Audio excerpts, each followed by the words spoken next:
শেখ হাসিনা খুব ঘনিষ্ঠ ব্যক্তিরা এই সরকারে রয়ে গেছে। তাহলে দেখেন, শেখ হাসিনা আপনার বিধান রঞ্জন রায়কে মানসিক হাসপাতালের পরিচালক করেছে। যখন উপদেষ্টা মণ্ডলের মধ্যে সিদ্ধান্ত আসবে শেখ হাসিনার ফাঁসি দেওয়া উচিত কিনা, তখন কি বিধান রঞ্জন রায় শেখ হাসিনার ফাঁসির বিষয়ে একমত হবে? না হবে একমত হবে না। সুপ্রদীপ চাকমার নাম বলে গেল। শেখ হাসিনার একবার খুব কাছের একটা দালাল। শেখ হাসিনা চলে যাওয়ার পরে এই যে পাহাড়ে অশান্তি হলো না, এটা সুপ্রদীপ চাকমার কাজ। পাহাড়ে কিছু জাতি গোষ্ঠী সুপ্রদীপ চাকমার বিরুদ্ধে আন্দোলন করেছিল। সেই দিন একজন বাঙালিকে হত্যা করলো। ভালো করে দেখেন, এই হত্যায় যে 3 জন মানুষের নামে মামলা হয়েছে তারা সবাই আওয়ামী লীগ নেতা। তাহলে সুপ্রদীপ চাকমার বিরুদ্ধে যেদিন আন্দোলন করলো সেদিন বাঙালি হত্যা হলো। বাঙালি হত্যার জন্য যে মাস্টার প্ল্যান গুলো তারা আওয়ামী লীগ নেতা। এবার বলেন সুপ্রদীপ চাকমার সঙ্গে এই হত্যার জনসংযোগের সম্পৃক্ততার সমূহ সম্ভাবনা আছে কিনা? আছে না?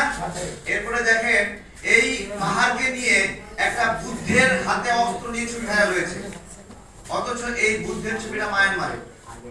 তাহলে দেখেন, মিডিয়া বা যারা গুজব রটায় তারা এখানেও কাজ করছে। মায়ানমারের একটা ছবিকে পাহাড়ের বুদ্ধের ছবি দেখিয়ে পাহাড়ের বিরুদ্ধে উস্কানি দিয়েছে, মানে ওখানে যারা জাতি গোষ্ঠী তাদের বিরুদ্ধে উস্কানি দিয়েছে।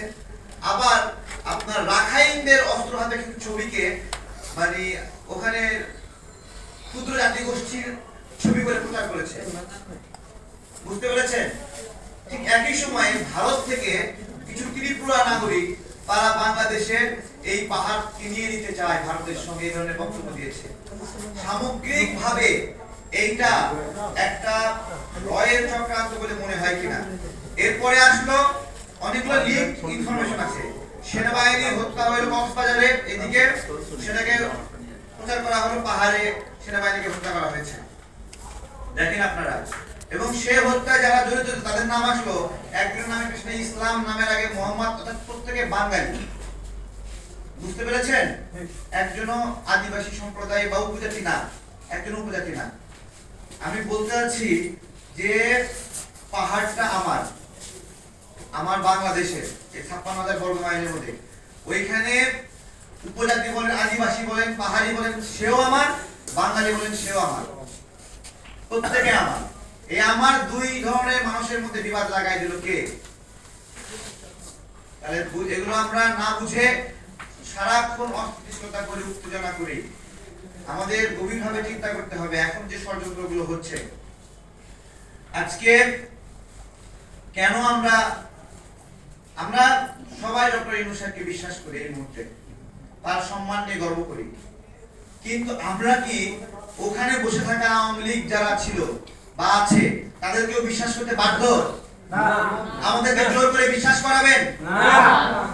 আপনারাই তো 56 জন আওয়ামী ডিসি কে নিয়োগ দিয়েছেন। আপনারা দিয়েছেন না? আমি দিয়েছি, বিএনপি দিয়েছে, জামাত দিয়েছে। কে দিয়েছে? কেন দিয়েছেন এটা? কেন? আওয়ামী লীগকে পুনর্বাসন করার জন্য? আমি যখন এখন থেকে 1 মাস আগে বলেছিলাম যে আমি দ্রুত নির্বাচন চাই, তখন আমাকে বলেছিল ক্ষমতার জন্য পাগল হয়ে আছে।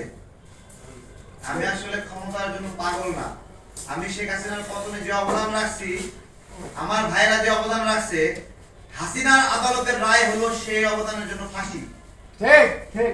আমরা সেই ঘটনাগুলো মনে করে আতঙ্কিত যে হাসিনার পুনর্বাসন হলে 10 বছর পরে হাসিনা আসুক, ওর পরে এই পুনর্মামলাটা নেমে করবে না বলেন? তাহলে আমার অনুভূতি আর একজন যে এই আন্দোলনে ভূমিকা নেয় তার অনুভূতি কি এক? না। বলেন, তার অনুভূতি এক নয়। আজকে আমি কেন বলছিলাম যে দ্রুত নির্বাচন প্রয়োজন? দেখেন, আজকে ভারতের যে মিটিংটা হলো, এই মিটিংটা বাংলাদেশের সার্বভৌমত্বের জন্য একটা অশনি সংকেত। এই মুহূর্তে মানে কাদের উপর আমরা ভরসা রাখবো?